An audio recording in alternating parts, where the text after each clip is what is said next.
কোরআনের মঞ্চগুলিতে সাধারণ মানুষের মনের খোরাক কোরআন দিয়ে আমার দিনহারা মানুষদেরকে, ইসলাম হারা মানুষদেরকে কোরআনের নূর তাদের অন্তরে ঢুকায়ে দিয়া বুঝায়া তাদের পিঠিতে হাত দিয়ে আমরা তাদেরকে কোরআনের পথে নিয়ে আসতে চাই, ঠিক কিনা? আমরা যত চিল্লাই ভাই, ইসলামী রাজ কায়েম করতে চাই, কোরআন পার্লামেন্টে বসাতে চাই, আমরা কোন চিল্লাই নেই?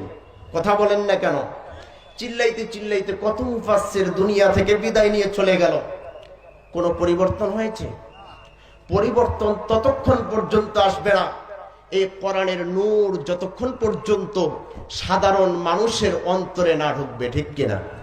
আমরা কোরআনের নূর মানুষের অন্তরে ঢুকাতে চাই, কথা বলেন, কথা ঠিক কিনা? এই কোরআনের নূর ঢুকানোর জন্য এই জান্নাতের পরিবেশ করে কোরআনের মাহফিল দিয়ে মানুষদেরকে দিন থেকে, দিনহারা মানুষদেরকে, ইসলাম হারা মানুষদেরকে আমরা কোরআনের ছায়ার তলে আনতে চাই, ঠিক কিনা?